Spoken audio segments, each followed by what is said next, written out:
Imagina la noche del 18 de julio del año 64 después de Cristo. Roma, la ciudad eterna, duerme bajo un cielo estrellado.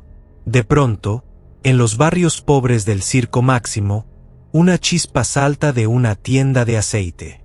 El viento seco del verano la convierte en llama.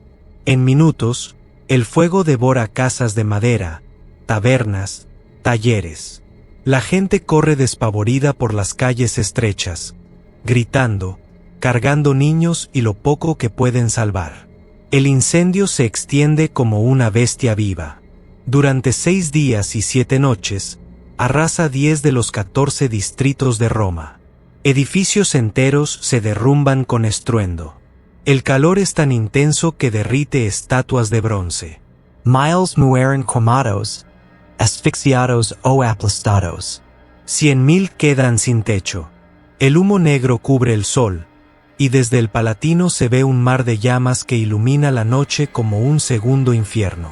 Y en lo alto de la colina, en una torre de su domus transitoria, está él, Nerón Claudio César Augusto Germánico. 26 años, rostro pálido, ojos claros, cabello rojizo peinado con rizos artísticos. Viste una túnica de púrpura bordada en oro, en la mano, sostiene una lira. Mientras Roma arde debajo de él, toca y canta versos de su propia composición sobre la caída de Troya. Algunos dicen que exclamó, «¡Qué gran artista muere conmigo!». Otros juran que sonrió al ver las llamas reflejadas en sus ojos. Este hombre no es un simple pirómano. Es el emperador de Roma, el quinto de la dinastía Julio-Claudia. El joven que empezó como un príncipe culto, amante del arte, la poesía y las carreras de cuadrigas, y terminó como el tirano más infame de la antigüedad. El que mató a su madre, a su esposa, a su hermanastro, a sus tutores. El que persiguió a los cristianos con torturas nunca vistas. El que gastó fortunas en palacios de oro mientras el pueblo pasaba hambre.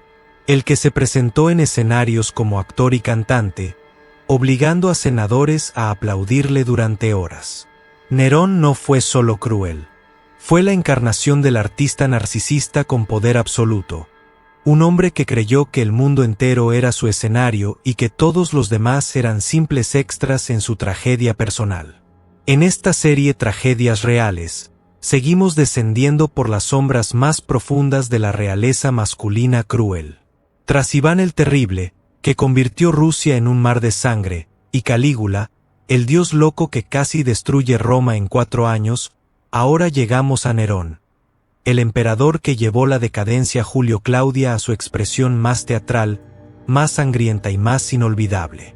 Hoy exploraremos su vida, desde el niño huérfano manipulado por una madre ambiciosa, pasando por el adolescente coronado que prometía una edad de oro artística, hasta el tirano paranoico que incendió, o aprovechó, la gran incendio para construir su sueño de oro, y terminó huyendo de su propia guardia pretoriana, con una daga en la mano y el grito desesperado: «¡Qué gran artista muere conmigo!».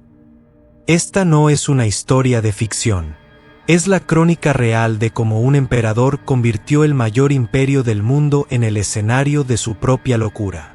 Prepárate, porque lo que vas a escuchar te hará preguntarte si el verdadero incendio de Roma no fue el de las llamas, sino el que Nerón llevó dentro. La tragedia del emperador artista está a punto de comenzar. Parte 1. El niño que nació en la sombra, la infancia manipulada y la coronación inesperada. Para entender cómo Nerón Claudio César Augusto Germánico se convirtió en el emperador más infame de Roma, hay que retroceder a un nacimiento que nadie celebró con júbilo. El 15 de diciembre del año 37 después de Cristo, en la villa de Antium, hoy Anzio, a orillas del mar Tirreno, nació un niño llamado Lucio Domicio Enobarbo.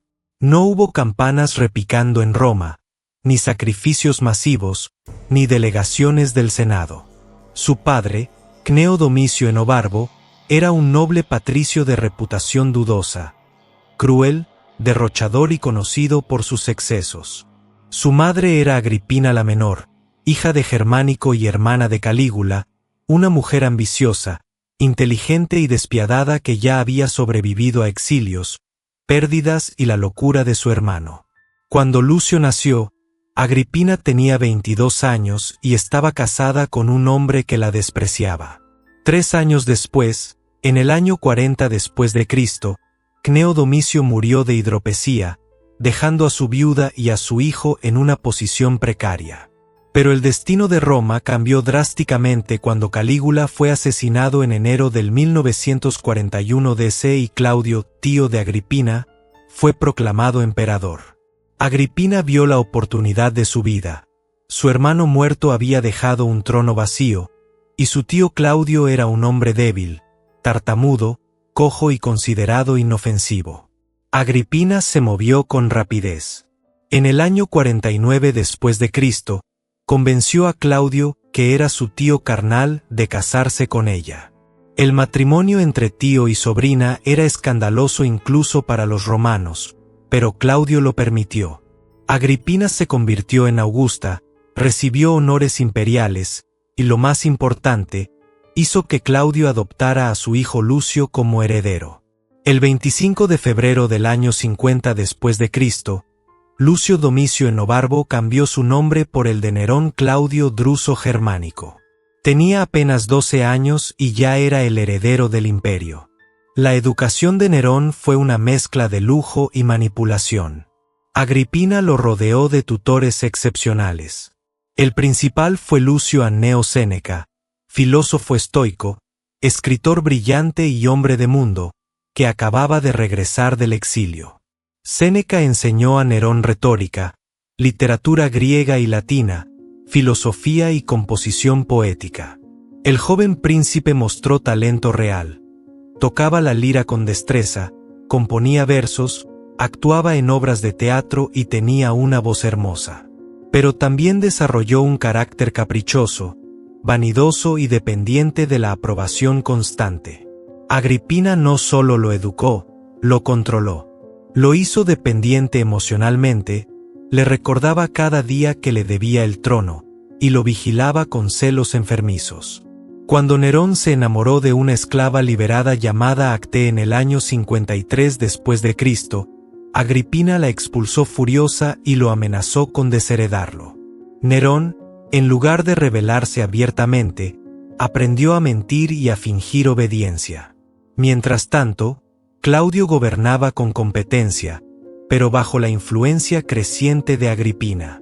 Ella fue la primera mujer en aparecer en monedas imperiales junto al emperador. Acuñó monedas con su efigie y la de Nerón. En el año 53 después de Cristo, hizo que Claudio declarara a Nerón adulto antes de tiempo y le concediera el título de príncipe de la juventud. Nerón empezó a aparecer en público, pronunciaba discursos en el Senado, presidía juegos, recibía tributos. El pueblo lo adoraba, joven, guapo, culto, hijo adoptivo del emperador. Parecía el heredero perfecto. Pero en octubre del año 54 después de Cristo, todo cambió de golpe. Claudio murió repentinamente a los 63 años. Las fuentes antiguas coinciden en que fue envenenado. Agripina había preparado el terreno, eliminó a posibles rivales y colocó a sus aliados en puestos clave. El veneno, según Tácito y Suetonio, fue administrado por la eunuco Aloto en un plato de setas, el favorito de Claudio. Cuando el emperador enfermó, Agripina hizo que su médico personal, Genofonte, le introdujera una pluma en la garganta para ayudar a vomitar, y en realidad para administrarle una dosis letal de cicuta. Claudio agonizó toda la noche, vomitando sangre, y murió al amanecer del 13 de octubre. Ese mismo día, Agripina actuó con precisión quirúrgica. Impidió que Británico, el hijo biológico de Claudio, fuera proclamado emperador. Envió a los pretorianos a buscar a Nerón, que estaba en la villa de su padre adoptivo. Cuando Nerón llegó al campamento pretoriano, los soldados lo aclamaron como Augusto. Tenía 16 años. Agripina había cumplido su sueño. Su hijo era emperador. Los primeros meses de Nerón fueron un sueño dorado. Bajo la influencia de Séneca y del prefecto pretoriano Sexto Afranio Burro, Nerón gobernó con moderación y generosidad. Redujo impuestos, perdonó deudas, organizó juegos magníficos, distribuyó dinero al pueblo. En su primer discurso ante el Senado, escrito por Séneca, prometió respetar la autoridad senatorial, acabar con las delaciones y restaurar la justicia. El Senado aplaudió. El pueblo gritó: «Nerón, Nerón». Roma parecía entrar en una nueva edad de oro. Nerón mismo se presentó como un príncipe renacentista avant la lettre, amante de las artes, promotor de la cultura griega, organizador de concursos poéticos y musicales. Construyó teatros, patrocinó actores, compuso canciones. En privado, empezó a frecuentar carreras de cuadrigas disfrazado, lo que escandalizaba a la vieja nobleza pero encantaba al pueblo. Pero bajo esa fachada brillante, las grietas ya estaban allí. Agripina no estaba dispuesta a soltar el poder. Exigía sentarse en el tribunal junto a Nerón, recibir embajadores extranjeros, aparecer en monedas con su hijo. Nerón, cada vez más irritado por el control materno, empezó a rebelarse. En el año 55 después de Cristo, expulsó a Agripina del palacio y la obligó a vivir en una villa separada. Cuando ella intentó manipular a Británico, el hermanastro de Nerón, para desestabilizarlo, Nerón actuó sin piedad. El 13 de febrero del año 55 después de Cristo, durante un banquete para celebrar la mayoría de edad de Británico, Nerón ordenó envenenar al muchacho. Según Tácito, el veneno fue administrado en una copa de vino. Británico convulsionó, se puso azul y murió en minutos. Nerón lo miró impasible y dijo: «Ya está hecho». Luego, ordenó cremar el cuerpo esa misma noche, sin funeral público.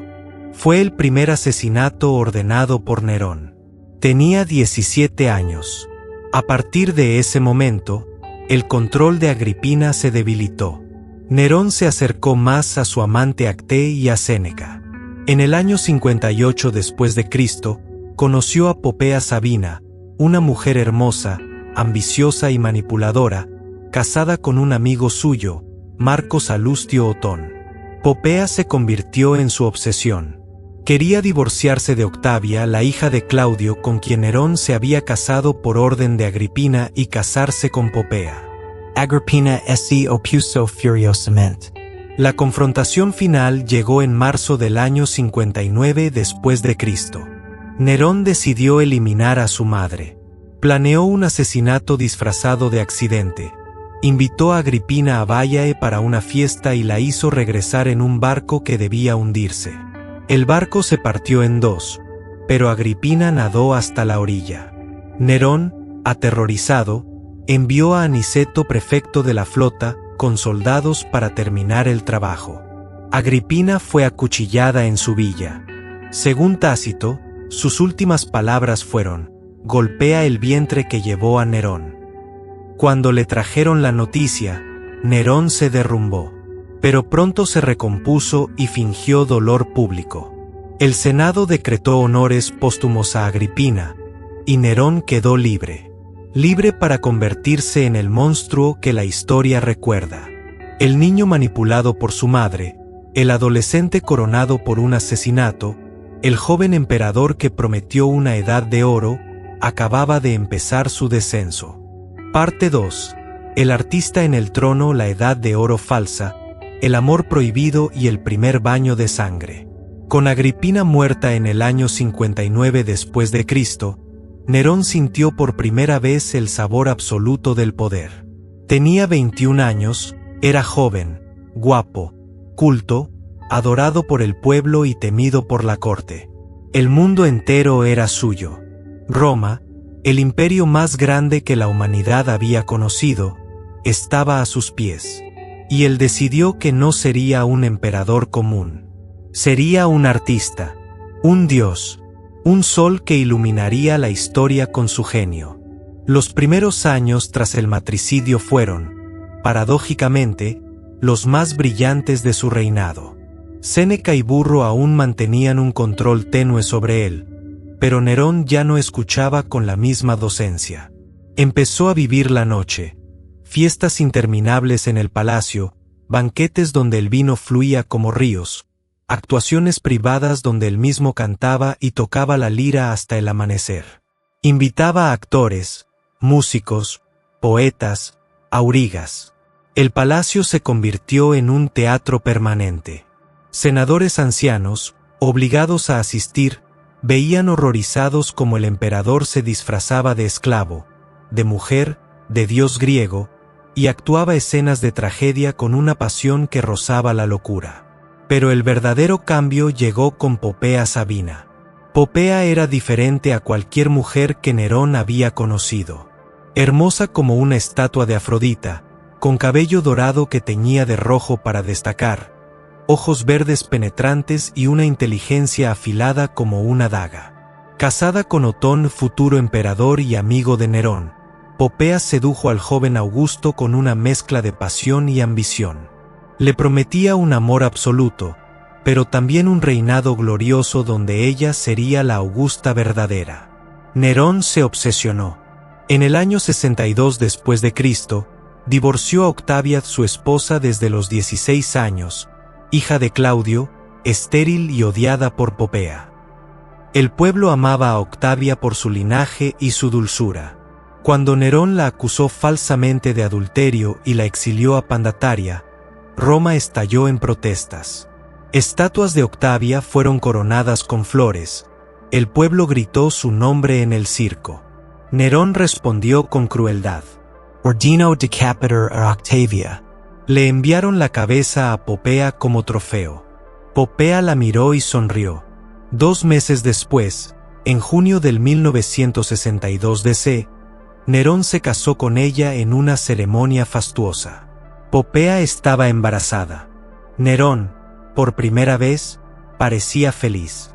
Ese mismo año murió Burro, el prefecto pretoriano que había sido el último freno moral. Séneca, viendo el camino que tomaba su alumno, se retiró de la corte. Nerón quedó libre para ser el mismo. Y él mismo era un artista absoluto. En el año 64 después de Cristo organizó los primeros Neronia, juegos quinquenales inspirados en los griegos, con concursos de poesía, música, gimnasia y teatro. Nerón no solo los patrocinó, participó. Subió al escenario disfrazado, cantó, tocó la lira, actuó en tragedias. Obligó a senadores y caballeros a competir también. Los jueces elegidos por él lo declararon ganador en todas las categorías. El público, aterrorizado, aplaudió durante horas. Algunos fingieron desmayarse de emoción para no tener que seguir aplaudiendo. Nerón, radiante, se coronó con todas las coronas. Roma empezó a dividirse. El pueblo bajo lo adoraba. Juegos constantes, distribuciones de grano, espectáculos gratuitos. La vieja nobleza lo despreciaba. Un emperador que actuaba como histrión era la vergüenza de Roma. Nerón respondía con más excesos. Construyó gimnasios griegos, baños públicos, teatros.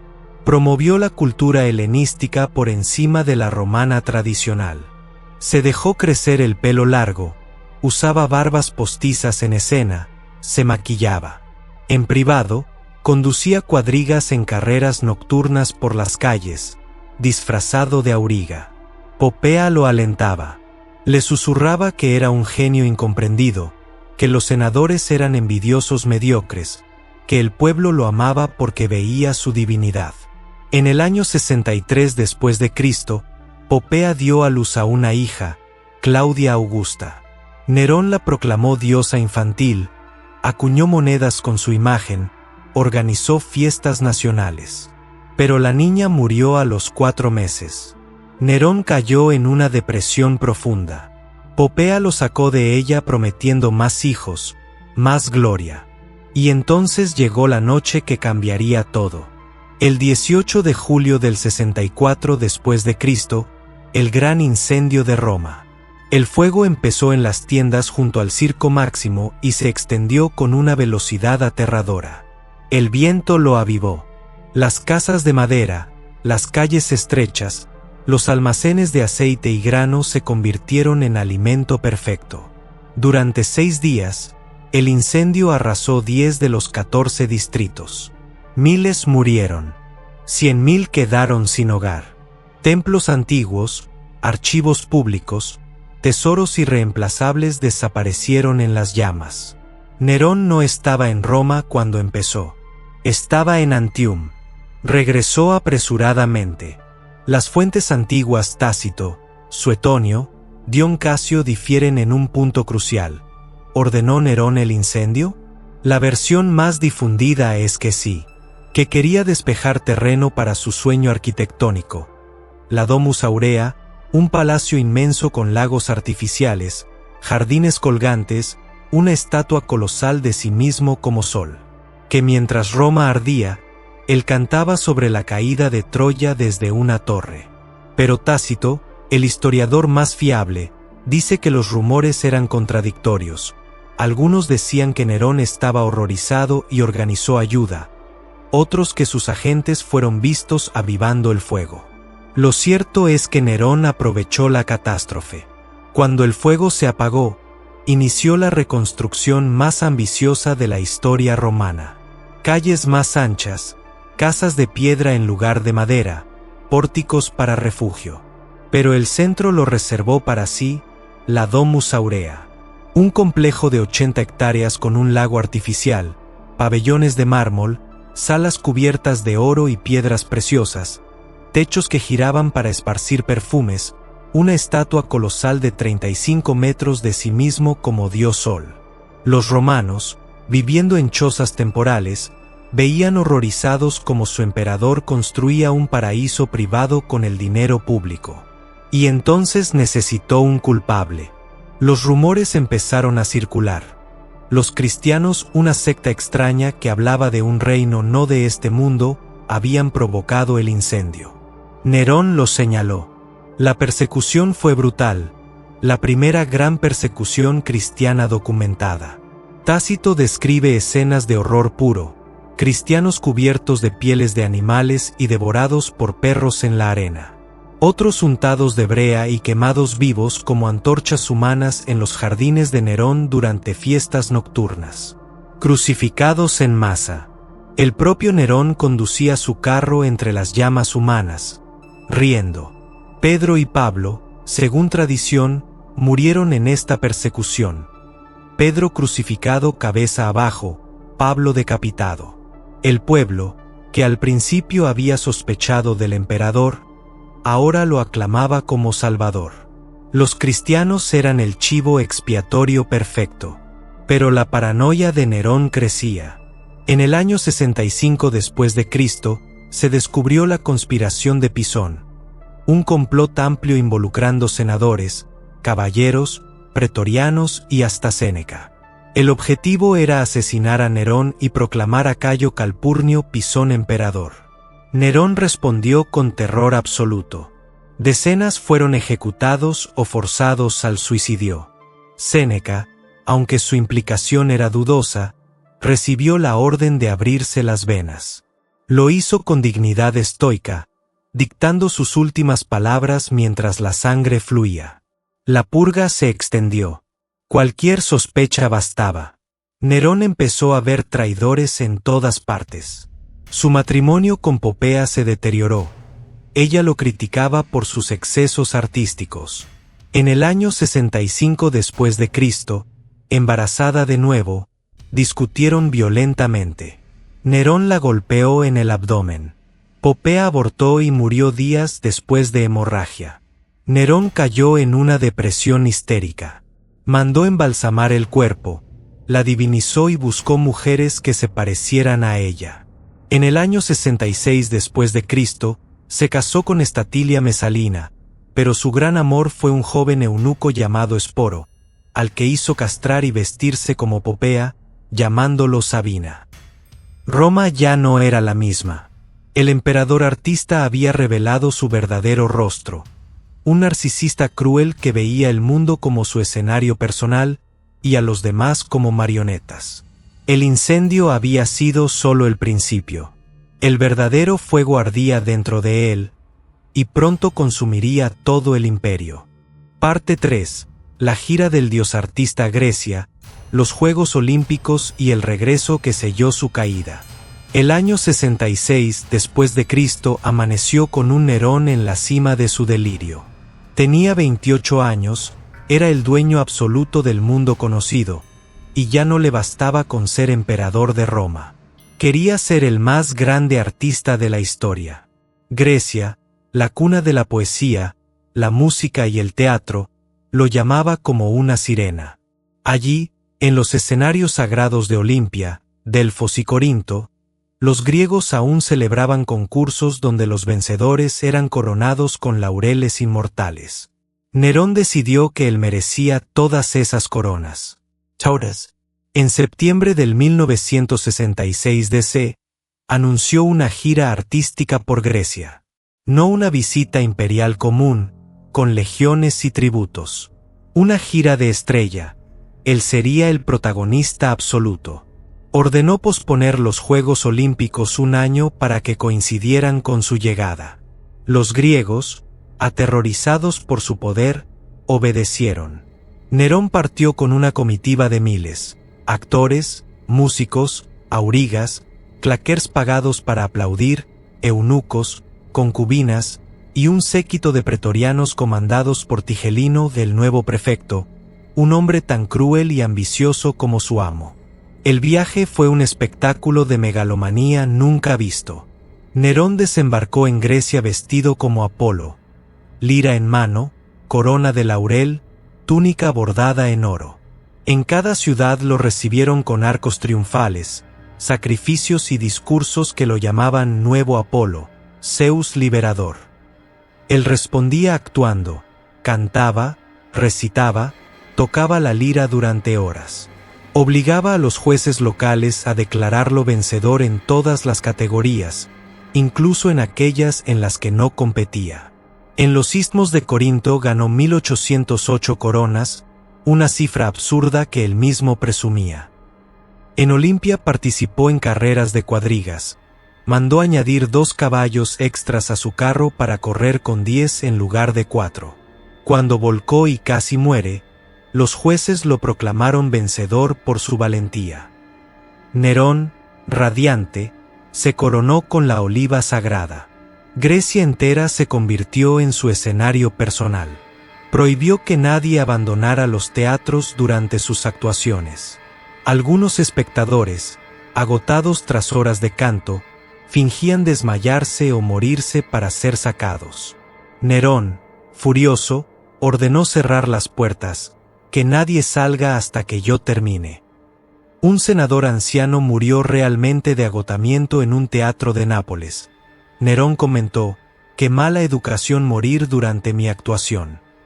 Mientras tanto, Roma se hundía. El tesoro estaba exhausto por la Domus Aurea y los juegos constantes. Las provincias gemían bajo impuestos cada vez más altos. En Judea estalló una revuelta masiva en el año 66 después de Cristo. Los judíos, hartos de procuradores corruptos y de la amenaza de Nerón de saquear el templo, se alzaron en armas. La guerra fue brutal. Masacres, asedios, legiones enteras destruidas. Nerón envió a Vespasiano para aplastarla, pero la noticia de la rebelión lo irritaba. ¿Cómo osan distraer al mundo de mi arte? En Grecia, Nerón se enamoró de un joven atleta llamado Esporo, un muchacho de belleza andrógina que le recordaba a Popea.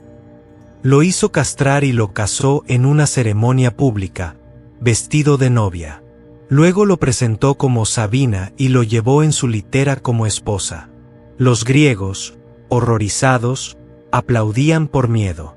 El clímax de la gira fue el anuncio del corte del istmo.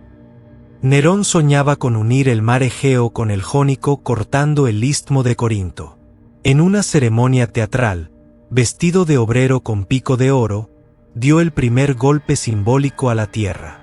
Declaró a Grecia libre de impuestos romanos, un gesto populista que enfureció al Senado, porque significaba perder ingresos vitales. Los griegos lo proclamaron liberador. Nerón, ebrio de adoración, gritó: «Otros emperadores han dado libertad a ciudades, yo se la doy a una provincia entera». Pero la adoración era falsa. En privado, los griegos lo llamaban el actor loco. En Roma, el descontento crecía como una tormenta. En marzo del 1968 DC, Nerón regresó a Italia en un triunfo grotesco. Entró en Roma como un conquistador olímpico, en la cuadriga que había usado en Olimpia, coronado con todas las laureles griegas, seguido por una procesión de claquers que gritaban «Nerón Apolo, Nerón Hércules». Mandó erigir estatuas suyas como dios en todo el imperio. La Domus. Aurea estaba casi terminada, un palacio de oro donde las alas giraban, las fuentes cantaban y las paredes estaban cubiertas de perlas y marfil. Pero el regreso marcó el principio del fin. Las provincias empezaron a rebelarse. En marzo del 1968 DC, Cayo Julio Vindex, gobernador de la Galia Lugdunense, se alzó en armas. No era un loco, era un noble galo romano que proclamó que Nerón había traicionado a Roma con su helenismo, sus impuestos y su crueldad. Vindex llamó a Servio Sulpicio Galba, gobernador de Hispania Tarraconense, un anciano austero de 70 años, a tomar el trono. Galba aceptó y fue proclamado emperador por sus legiones. Nerón, al enterarse, tuvo un ataque de pánico histérico. Según Suetonio, se desmayó, rompió 2 copas de cristal preciosas y gritó: «Un emperador artista como yo, y ahora un viejo avaro». Luego se recompuso y ordenó envenenar a todos los gobernadores posibles rivales. Pero el veneno llegó tarde. En abril, las legiones de Germania proclamaron a su comandante, Vitelio.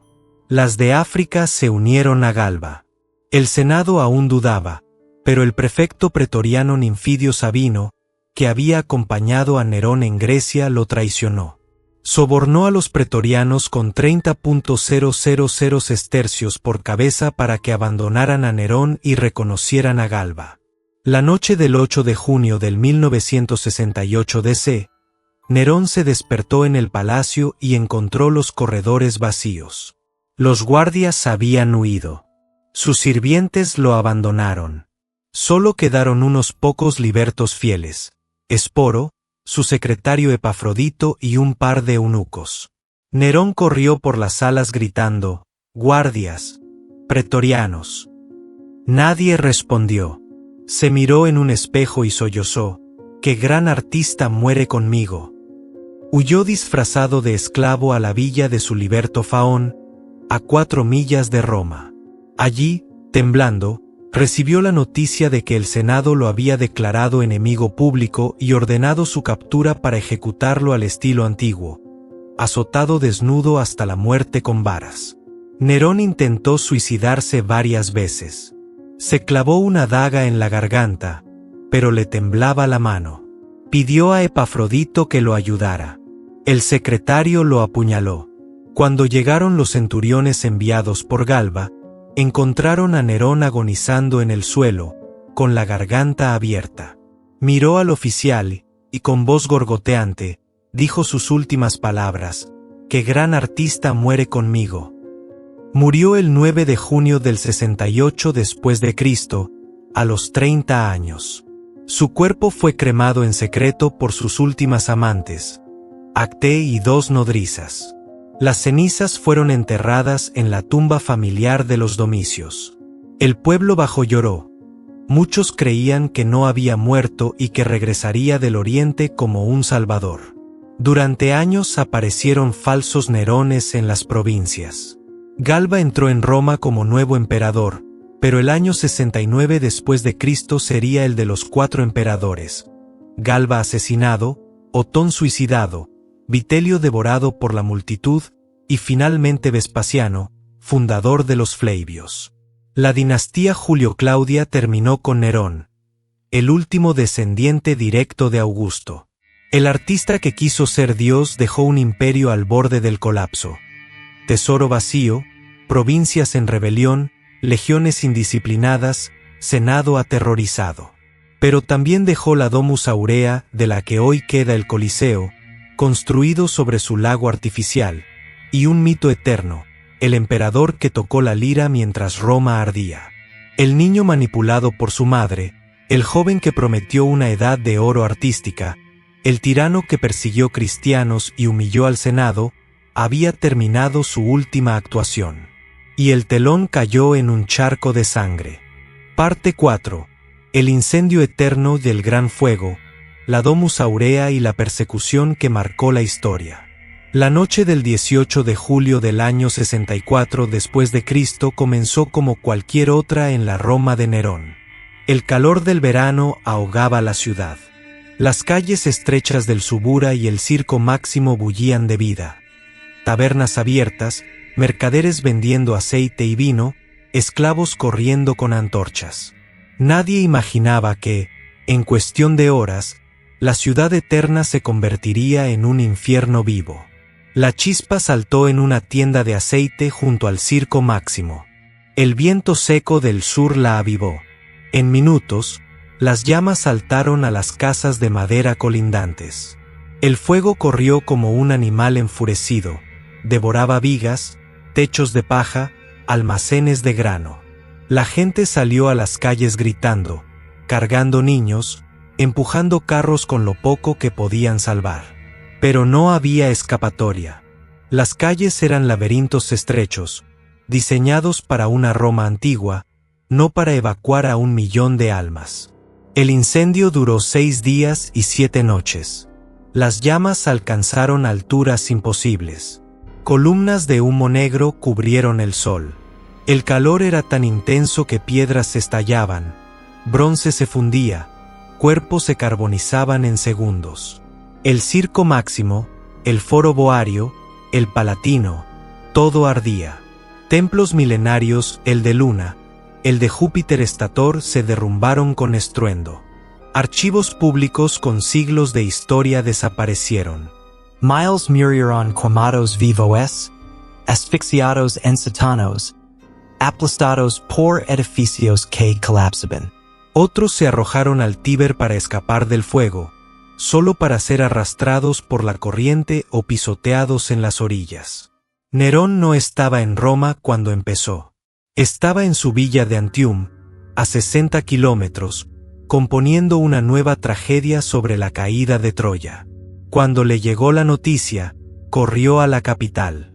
Según Tácito, el historiador más fiable, Nerón abrió los jardines imperiales para los damnificados, organizó distribución de comida, envió equipos de bomberos. Pero los rumores corrían más rápido que las llamas. La gente susurraba que agentes de Nerón habían sido vistos avivando el fuego, que el emperador quería despejar terreno para su sueño, la Domus Aurea, un palacio que haría palidecer a todos los anteriores. Que mientras Roma ardía, Nerón subió a una torre del Palatino, se vistió con traje de escena, tomó su lira y cantó su poema sobre Troya, comparando las llamas reales con las imaginarias. Suetonio cuenta que exclamó, «¡Qué gran artista muere conmigo!», al ver su propia mortalidad reflejada en la destrucción. ¿Verdad o leyenda? El rumor se clavó como una daga en el corazón de Roma. Cuando el fuego se apagó al 6º día, milagrosamente contenido por la demolición de barrios enteros, la ciudad era un cementerio humeante. 10 de los 14 distritos destruidos. 100.000 sin techo. Miles de muertos sin contar. El aire olía a carne quemada durante semanas. Nerón actuó con rapidez.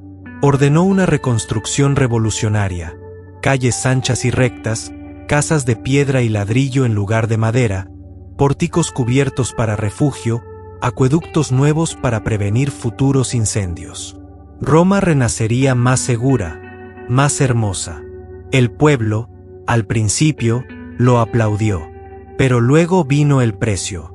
El centro de la ciudad, el área más valiosa, desde el Palatino hasta el Celio, fue expropiada para la Domus Aurea.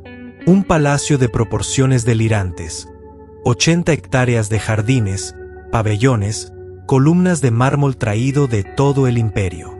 Un lago artificial donde antes estaban barrios enteros. Salas con techos que giraban para esparcir perfumes y flores. Paredes cubiertas de oro, perlas, marfil. Una estatua colosal de Nerón como sol invicto, de 35 metros de altura, dominando la ciudad. Los romanos, viviendo en chozas temporales, veían como su emperador construía un paraíso privado mientras ellos pasaban hambre. El dinero no alcanzaba. Nerón aumentó impuestos en las provincias, confiscó templos, ejecutó a ricos senadores por traición para heredar sus fortunas. El descontento creció como una segunda llama, invisible pero letal. Y entonces Nerón necesitó un chivo expiatorio. Los rumores apuntaban a él. Para desviar la culpa, señaló a una secta extraña, los cristianos. Eran pocos, pero visibles. Se negaban a adorar a los dioses romanos, hablaban de un reino no de este mundo, se reunían en secreto. Nerón los acusó de arsonistas. La persecución fue un espectáculo de horror diseñado para distraer y aterrorizar. Tácito, testigo ocular infantil, describe escenas que helan la sangre. Cristianos cosidos en pieles de animales y arrojados a perros salvajes en la arena. Otros untados de brea, clavados en postes y encendidos como antorchas vivas en los jardines de Nerón durante fiestas nocturnas. El emperador conducía su carro entre las llamas humanas, riendo mientras los cuerpos se retorcían. Mujeres y niños crucificados en masa a lo largo de la Vía Apia. El aire se llenó de gritos y olor a carne quemada otra vez. La tradición cristiana afirma que Pedro y Pablo murieron en esta persecución. Pedro crucificado cabeza abajo en el Vaticano porque se sentía indigno de morir como su maestro. Pablo decapitado como ciudadano romano. ¿Verdad o no?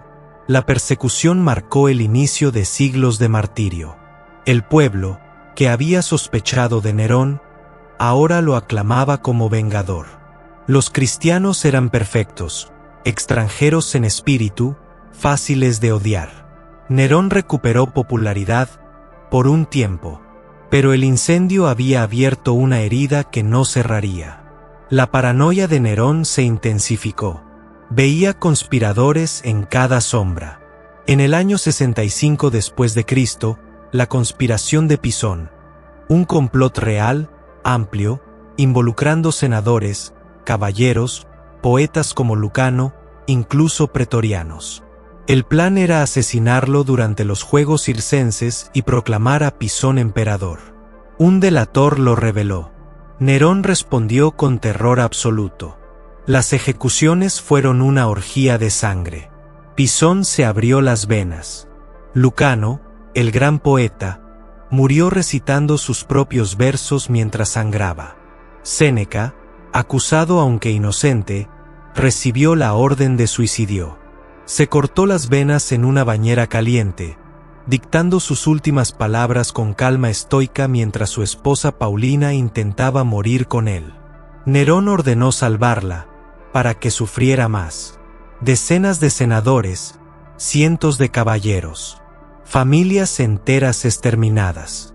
Nerón presidía los interrogatorios personalmente, disfrutando las torturas. Más fuerte, decía a los verdugos. Quiero oír sus gritos. La domus aurea avanzaba. El coloso de Nerón, esa estatua gigante, se erigió. Pero Roma ya no era la misma. El emperador artista había revelado su alma. Un narcisista que veía el sufrimiento ajeno como música de fondo para su gloria.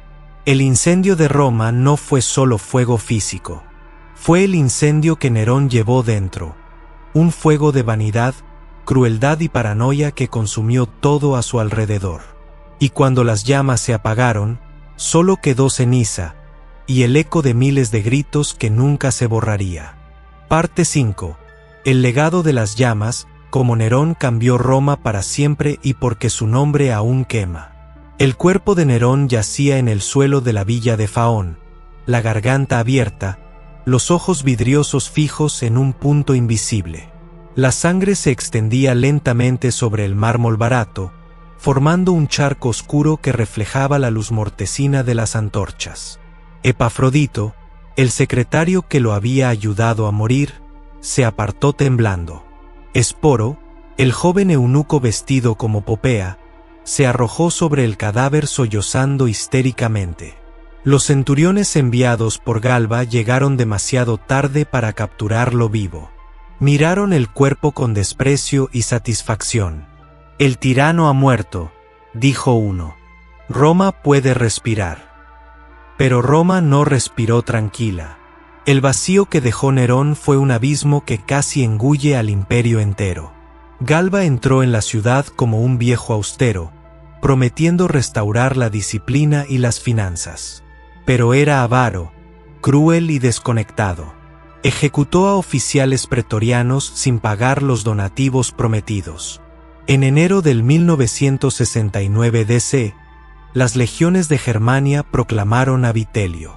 Galba fue asesinado en el foro, su cabeza cortada y llevada en una pica. Otón, el ex amigo de Nerón, fue proclamado por los pretorianos. Pero Vitelio marchó desde Germania con un ejército mayor. En abril, Otón se suicidó tras la derrota de Bedriacum. Vitelio entró en Roma como un glotón grotesco. Banquetes interminables, ejecuciones arbitrarias. El pueblo lo odió rápidamente. En diciembre del 1969 DC, las legiones de Oriente proclamaron a Vespasiano, el general que había aplastado la revuelta judía. Las tropas de Danubio se unieron. Vitelio fue capturado en el palacio, arrastrado desnudo por las calles, torturado y arrojado al Tíber. Vespasiano llegó en el 70 después de Cristo y fundó la dinastía Flavia. El año de los 4 emperadores, 69 DC, fue la crisis más grave desde la República. Guerras civiles, legiones enfrentadas, Roma saqueada 2 veces. El imperio estuvo al borde del colapso. Y todo comenzó con la muerte de Nerón. El último Julio Claudio, el último vínculo con Augusto. El legado de Nerón es paradójico, brillante y oscuro como las llamas que lo definieron. Territorialmente, su reinado fue estable hasta el final. Conquistó poco, pero mantuvo las fronteras. La revuelta judía, que estalló en su ausencia, fue aplastada por Vespasiano y Tito, culminando en la destrucción de Jerusalén en el 70 después de Cristo y el saqueo del templo. El arco de Tito en Roma aún celebra esa victoria. Económicamente, dejó ruina. La Domus Aurea y los juegos agotaron el tesoro. Vespasiano tuvo que introducir un impuesto sobre la orina pública, usada en tintorerías, para reconstruir las finanzas. La famosa frase pecunia non olet, el dinero no huele, nació entonces. El Coliseo fue construido sobre el lago artificial de la Domus Aurea. Vespasiano devolvió el terreno al pueblo. La estatua colosal de Nerón fue reconvertida en sol invicto y luego desapareció. Culturalmente, Nerón fue un promotor ambiguo. Amaba el helenismo, promovió gimnasios, teatros, concursos griegos. Los Neronia continuaron bajo los Flavios. Patrocinó poetas como Lucano, hasta ejecutarlo. Pero su obsesión artística humilló la tradición romana. La nobleza nunca perdonó a un emperador que actuaba como histrión. Después de él, los emperadores evitaron subir al escenario personalmente. Religiosamente, su persecución a los cristianos fue un punto de inflexión. Antes del 64 DC, eran una secta marginal. Después, se convirtieron en enemigos del Estado. Tácito escribió que la persecución generó simpatía, se odiaba a los cristianos por sus crímenes, pero se compadecía su castigo. El martirio de Pedro y Pablo, si ocurrió entonces, fortaleció la iglesia primitiva. Nerón se convirtió en el primer gran perseguidor, precursor de Decio, Diocleciano y otros. En la tradición cristiana, es el anticristo prototípico, El 666 del Apocalipsis se interpreta como su nombre en gematría. Nerón Quesar iguala 666 en hebreo. Políticamente, destruyó la dinastía Julio-Claudia y enseñó una lección peligrosa. Los pretorianos podían hacer y deshacer emperadores. El año de los 4 emperadores mostró que el poder ya no dependía del linaje, sino de las legiones. Vespasiano, un hombre nuevo de origen ecuestre, fundó una dinastía basada en mérito militar, no en sangre augusta. En la memoria colectiva, Nerón es el tirano por excelencia. Los historiadores antiguos lo pintaron negro. Tácito lo llamó el enemigo del género humano. Suetonio recopiló anécdotas de crueldad y exceso. Dion Casio lo describió como un actor fracasado con poder. Pero hay matices. En las provincias orientales, especialmente Grecia y Asia Menor, fue adorado como dios artista. Ciudades le erigieron estatuas. Tras su muerte, aparecieron 3 falsos Nerones en Partía y Asia, apoyados por pueblos que lo veían como salvador. En la cultura posterior, Nerón es omnipresente. Dante lo colocó en el infierno. Racine escribió una tragedia sobre él. En la ópera, El Incoronazione di Poppea de Monteverdi lo humaniza. En el cine, Peter Ustinov lo interpretó como un loco encantador en Quo Vadis 1951. En novelas como Quo Vadis de Sienkiewicz, es el villano absoluto. En series modernas, es el emperador decadente por excelencia. Historiadores modernos debaten, ¿fue tan malo? Algunos destacan sus reformas urbanas tras el incendio, su tolerancia religiosa inicial, su promoción cultural. Otros señalan que su persecución cristiana y su matricidio lo condenan irremediablemente. Pero todos coinciden. Fue el emperador que llevó la dinastía Julio-Claudia a su expresión más extrema, teatral y destructiva. Nerón nos obliga a mirar el lado oscuro del carisma. Era culto, talentoso, carismático. El pueblo lo amó al principio porque era joven, generoso, cercano. Pero el poder absoluto, sin frenos, lo transformó en un narcisista que veía el mundo como su escenario. Mató a su madre, a su esposa, a su hermanastro, a sus tutores. Persiguió a una minoría religiosa para salvar su imagen. Gastó fortunas en su palacio mientras Roma se reconstruía con dificultad. Y cuando el mundo dejó de aplaudirlo, se suicidó con un grito de vanidad. ¡Qué gran artista muere conmigo! No pidió perdón. No se arrepintió. Solo lamentó que el público abandonara la sala antes del final. Nerón es el recordatorio eterno de que el talento sin límites morales es peligroso. Que el carisma sin responsabilidad destruye. Que un líder que se ve como artista divino termina convirtiendo la realidad en tragedia. Roma sobrevivió a Nerón. Renació más fuerte bajo los Flavios y los Antoninos. Pero nunca olvidó las llamas. Hoy, cuando un líder narcisista exige adoración, gasta en lujos mientras el pueblo sufre, persigue minorías para distraer, o trata la política como espectáculo personal, oímos el eco lejano de una lira tocando mientras la ciudad arde. Nerón no fue solo un emperador. Fue la advertencia más brillante y aterradora de lo que sucede cuando el arte se divorcia de la humanidad, y el poder se entrega a un ego sin frenos. El niño que nació en la sombra de una madre ambiciosa, el joven que prometió una edad de oro cultural, el tirano que incendió Roma en su alma, dejó un legado de fuego que aún ilumina y quema nuestra memoria. Porque mientras exista el escenario del poder, existirá el peligro de otro Nerón. Y la historia, como una tragedia griega, siempre está dispuesta a repetir su acto final. Parte 6. El último acto del emperador artista y el mito que sobrevivió al fuego y la lección que aún arde. Cuando el sol se levantó sobre Roma el 10 de junio del año 68 después de Cristo, la noticia corrió como un nuevo incendio. Nerón había muerto. No por mano enemiga, no en batalla gloriosa, sino por su propia daga temblorosa, ayudado por un secretario en una villa miserable fuera de la ciudad.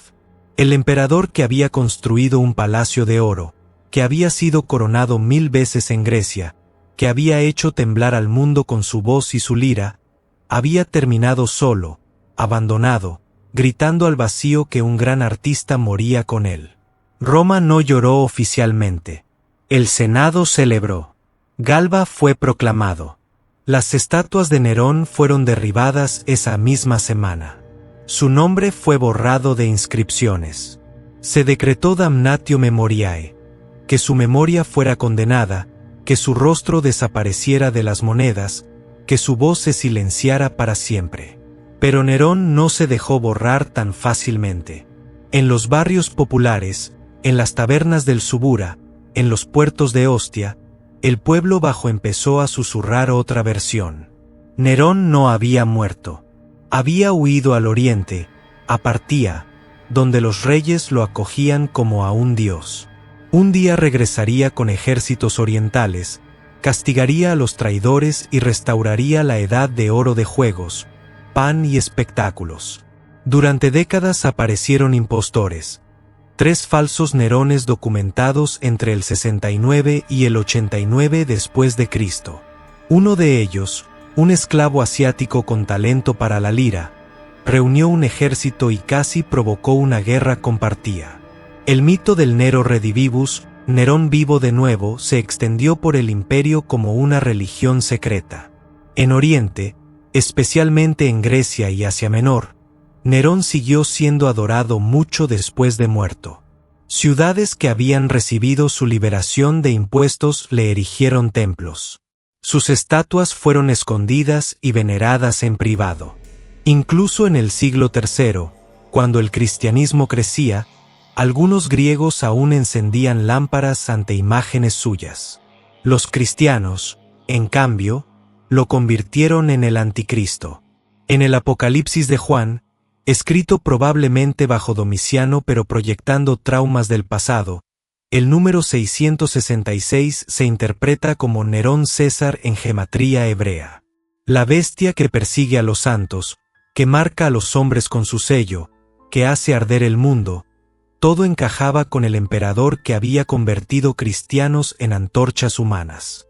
Nerón se convirtió en el símbolo eterno del poder satánico, del gobernante que se proclama Dios y persigue a los fieles. En la Edad Media, los predicadores lo citaban como ejemplo del fin de los tiempos. Dante lo colocó en el infierno, aunque en un círculo menor. Para la Iglesia primitiva, Nerón fue el primer gran enemigo, el que bautizó el martirio con fuego. Los Flavios intentaron borrar su huella física.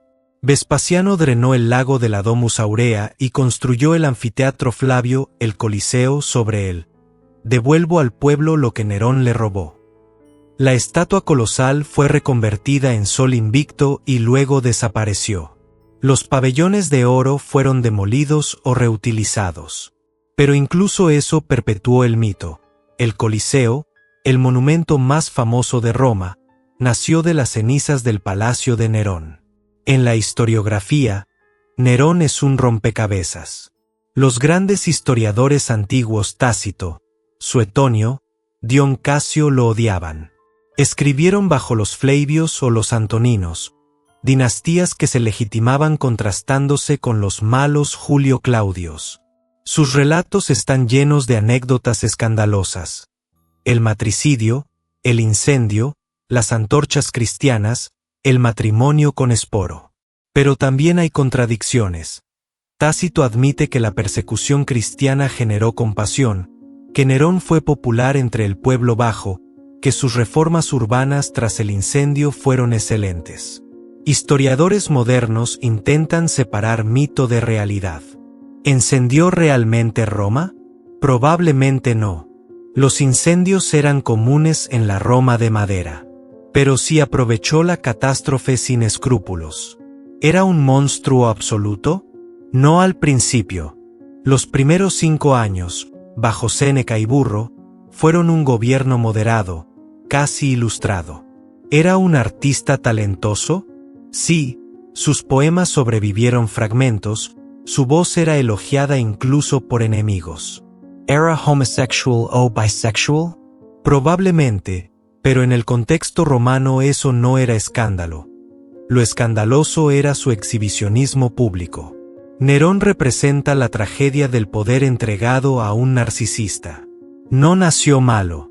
Fue un niño manipulado por una madre ambiciosa, un adolescente coronado demasiado pronto, un joven con talento real al que nadie osó contradecir.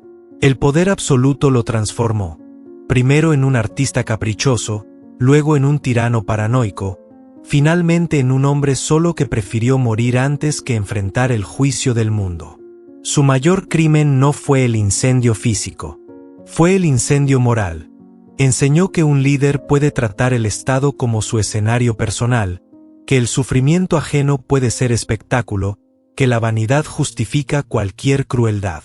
Mató a su madre por libertad. Mató a su esposa por pasión.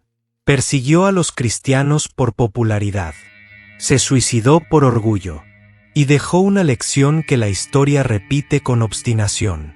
Cada vez que un líder carismático promete una nueva era cultural o artística, cada vez que gasta fortunas en monumentos a su ego mientras el pueblo sufre, cada vez que persigue minorías para unir a la mayoría, cada vez que convierte la política en teatro y el teatro en política.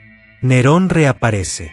En Napoleón, que coronó él mismo en Notre Dame como un nuevo César. En Hitler, que usó los Juegos Olímpicos como escenario personal. En dictadores modernos que construyen palacios mientras sus países se hunden. En celebridades políticas que tratan la verdad como ficción y la ficción como verdad. Nerón es el arquetipo del líder narcisista. Talentoso, seductor, destructivo. Roma lo sobrevivió. Renació más fuerte, más pragmática bajo los Flavios y los Antoninos. El imperio alcanzó su apogeo en el siglo II. Pero nunca olvidó la lección. El poder necesita frenos.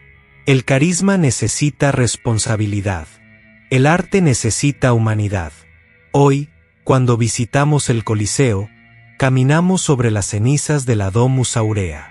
Cuando vemos películas o series sobre Roma, Nerón siempre está allí. El villano fascinante, el loco brillante, el artista que quemó el mundo por una corona más. Y cuando un líder moderno sube a un escenario, promete grandeza y exige adoración incondicional, oímos, muy lejano, el sonido de una lira tocando mientras algo arde. Nerón no murió del todo aquel 9 de junio. Su grito final, «¡Qué gran artista muere conmigo!», no fue una lamentación, fue una profecía, porque mientras exista el poder sin límites, mientras exista el ego sin frenos, mientras la multitud esté dispuesta a aplaudir por miedo o por fascinación, siempre habrá espacio para otro Nerón. El niño que nació para ser emperador, el joven que soñó con ser Dios, el tirano que terminó solo con una daga en la mano, nos dejó el fuego más duradero de todos. El fuego de la advertencia. Gracias por acompañarme en este viaje por las tragedias reales más oscuras de la historia. Iván el Terrible, que convirtió Rusia en un reino de terror familiar. Calígula, el dios loco que casi destruye Roma en 4 años. Nerón, el emperador artista que tocó la lira mientras el mundo ardía a sus pies. Estos hombres no fueron demonios sobrenaturales. Fueron seres humanos comunes a los que se les dio poder absoluto, y nadie se atrevió a detenerlos hasta que fue demasiado tarde. Esa es la verdadera tragedia. No lo que ellos hicieron, sino lo que permitimos que hicieran. El próximo episodio nos llevará a otro monstruo real. Vlad el Empalador, el príncipe valaco que inspiró la leyenda de Drácula y que empaló a decenas de miles en estacas como advertencia. Suscríbete, activa la campana y prepárate, porque las sombras de la realeza cruel nunca se apagan del todo. Solo esperan la próxima llama.